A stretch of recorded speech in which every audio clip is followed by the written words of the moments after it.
आप सुन रहे हैं एजी एंटरटेनमेंट की धमाकेदार प्रस्तुति।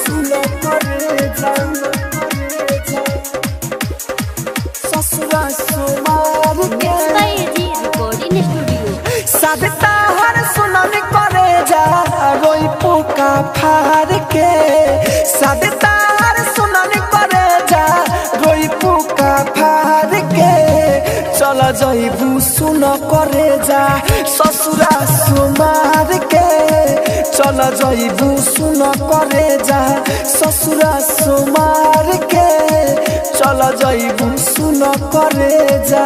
आप सुन रहे हैं एजी एंटरटेनमेंट की धमाकेदार प्रस्तुति।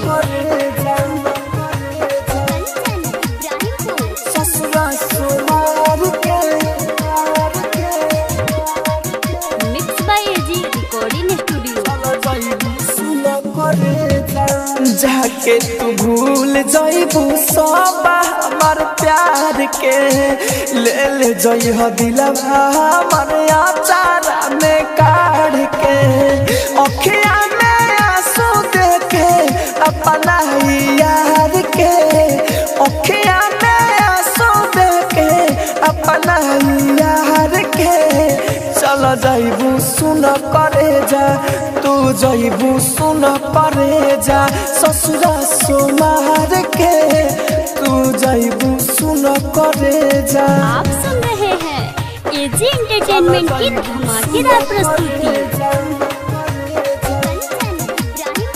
ससुरा सुमार के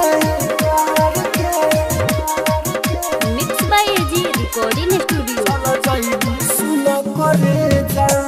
तनो तू चाहबू भूली राई तर मनोज के याद हमारा खाई गोरी तारा के खोर के यह साजा दिलू राहुल के कोई इंतजार के यह साजा दिलू राहुल के कोई इंतजार के चल जइबू सुन करे जा चल जइबू सुन करे जा ससुरा सुमार के चल जइबू सुन करे जा। Recording studio Roshanpur.